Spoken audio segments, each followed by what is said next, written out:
be smarter with the run game, not necessarily run the ball more with a quarterback like Josh Allen.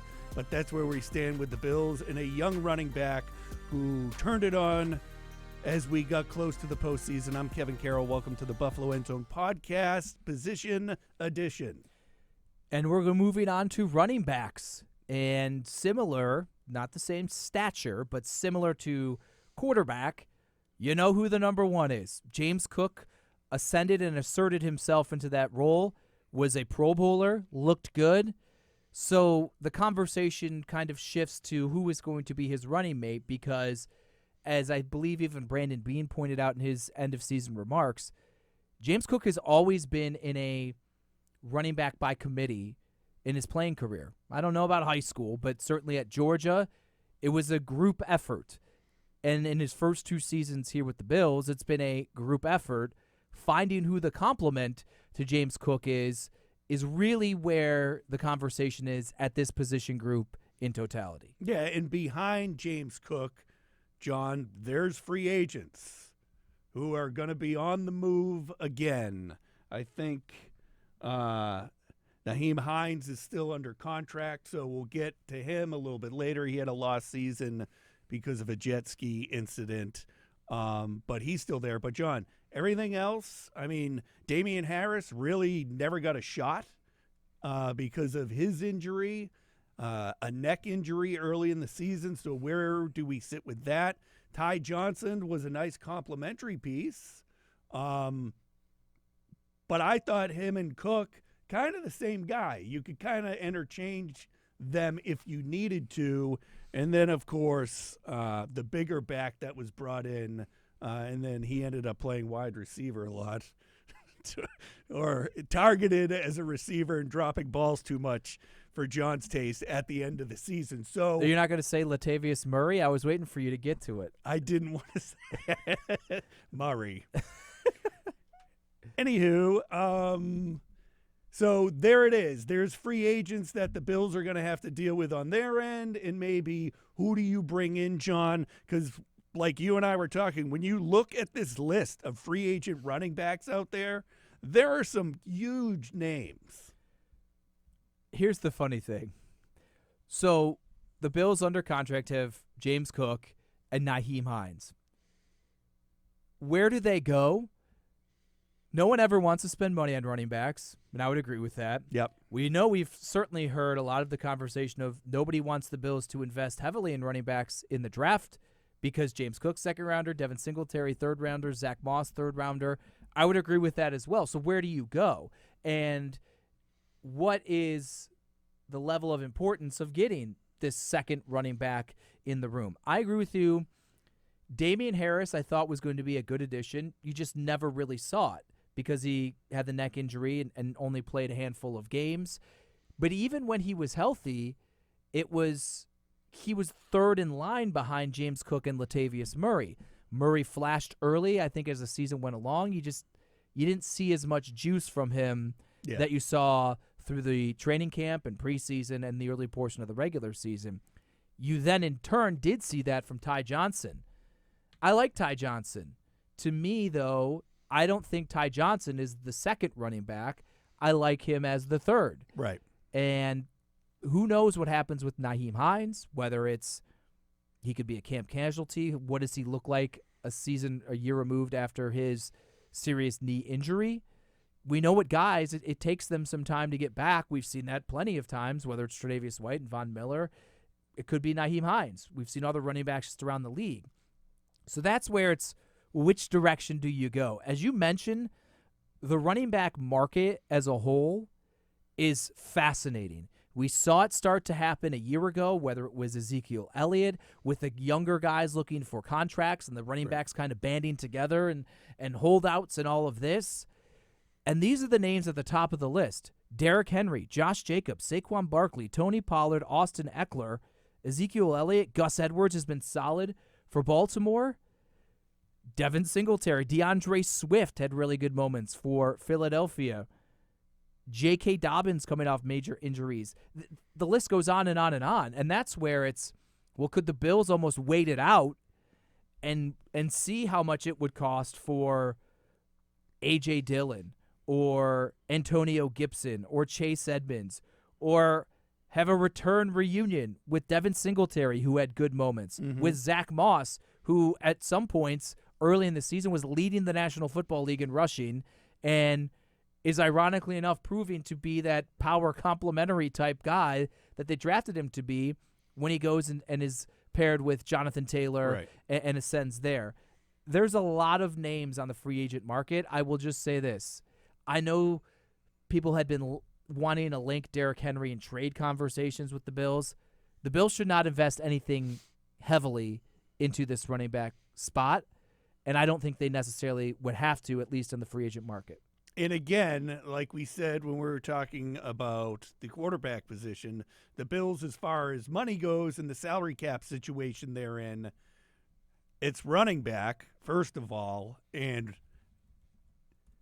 I wouldn't see moving money around to get a bigger name running back in when you have James Cook, who's a rising star in the NFL.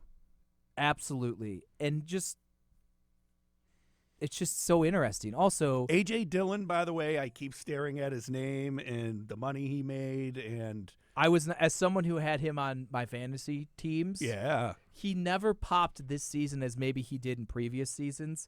It's intriguing because who gets the money, if anybody, from this free agent crop? I don't think anyone's paying Derrick Henry at 30 a lot of money. I think it's a one-year deal for what? But the Bills, even if it's 1 year for $5 million, I don't think they can afford that at the running back position. Right. Also, if you're bringing in Derrick Henry and you already have James Cook, are you running the ball 25 times? Right. You better not be. Same thing goes with, they're not paying Josh Jacobs or Saquon Barkley or Tony Pollard or Austin Eckler. You're not paying those guys. So to me, anyone on this list, 2.5. Like that's what it's got to be for me. And Brandon Beane made it clear. He's like, we're going to be bargain shopping once again, and maybe more so than in any year previous. If we're spending $2.5 million on a guy, they have to hit. And so you can't take a flyer and say, well, J.K. Dobbins, when he's been healthy, has been great. You can't do that. Guy's coming off major injury once again. Maybe he'd be a camp tryout or $1 million or $2 million. Right. They can't roll the dice on that. You have to be more solidified in your belief that, hey, we're going to give Clyde Edwards-Helaire $2 million or something. That's just a name. I don't think that that's a guy they should go for. But just there. Or we're going to give Devin Singletary $2 million. And he can come back here, and he can be the complement to James Cook, kind of like a role reversal than they were 2 years ago. So interesting, but I almost feel like the bargain shopping free agent market is the best way to go as opposed to burning a draft pick. Oh, yeah. Oh, yeah. But they have a ton of them. That's the only thing. So, like, would it be worth it to take a 6th-round pick?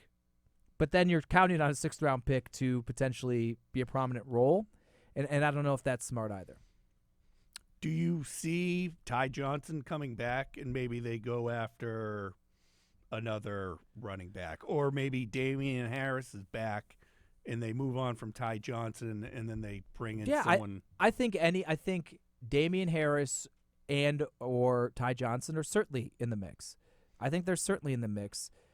Damian Harris, they said, the Bills said he appears to be cleared to pursue options that he wants in free agency. I don't know if it was as much physical. I don't know why Damian Harris didn't return to the field. It could have been a Micah Hyde thing, like a year prior, where physically he wasn't back. But we just didn't hear much from him. It seemed as much of the mental side of it as it was the physical. And who knows, understandably so, how much he can turn that corner and get back onto the field. I like Ty Johnson, and if it's cheap, and that's fine. I mean, I guess you could roll in with James Cook and Ty Johnson. The Nyheim Hines aspect of this is interesting because not only is he coming off of a major injury, he has a $5.48 million cap hit. And they only have $500,000 in dead cap if they move on from him. And you would clear just about $5 million. Considering where the Bills are with the salary cap and considering him coming off this injury, I don't know. This seems like a very logical place to where maybe you just cut ties, allow Hines to find a fresh start. Mm-hmm. Brandon Beane did say in his season-ending remarks, as of now, he is anticipating Nyheim Hines will be in the mix come off-season workouts and all of that. But this just seems too easy on a platter where you're saving a lot of money there. And even if it's a 1-for-1, I mean, would you rather pay with a $5 million cap hit Nyheim Hines or one of those free agents that we rattled off? I think that's pretty clear to me as well. Yeah, that's... So you may be just having James Cook and then backfilling the entire rest of the running back room from there. Which, to me, that seems like that's going to be the case this offseason. Who would be, from a free agent standpoint, let's say it's $4 million. I think that's too much, but $3 to $4 million. Who do you think is realistic from this list that you'd be on board with going with? Clyde Edwards-Helaire popped off to me going through the list.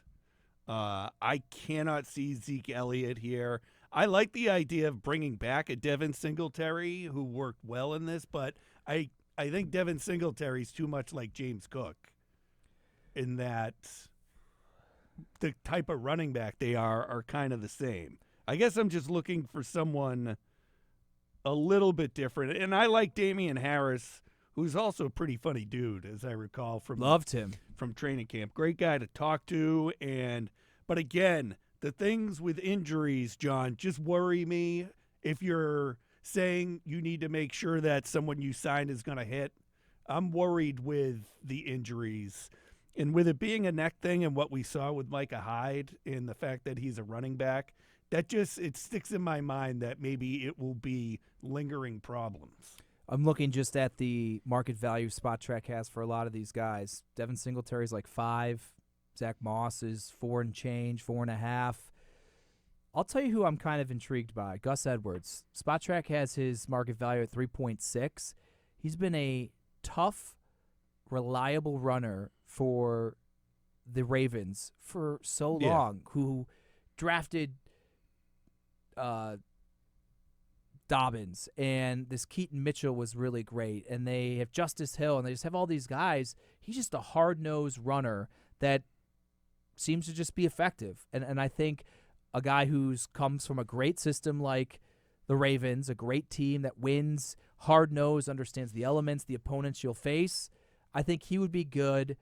I don't know, though, if like you're probably going to have to pay a back if you're losing the entire room 3.5. Mm-hmm. But if they could get that, and maybe they let the market suppress a little bit, maybe you could get someone like Gus Edwards. He would be someone that I think would be a great fit for the room from the free agent market. Then again, I think a day 3 pick, 5th, 6th, 7th round, I'd be good with that too, kind of backfill and restart and churn over the room completely. Yeah, that's pretty good right there.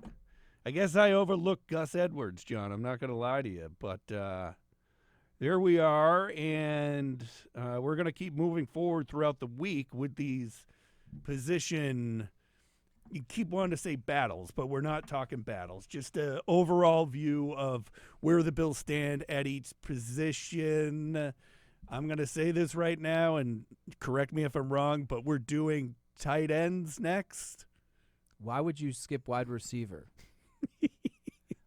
Also, people could listen to these in any order, but yes. I understand, but with how we're recording these, Yes. if you're listening to it, Yes. wide receiver coming up. Which certainly is going to have a lot more to discuss in terms of where that room is, because I think it's maybe the most targeted by fans in terms of a place that needs some significant change for the overall outcome and production of this Bills offense to improve.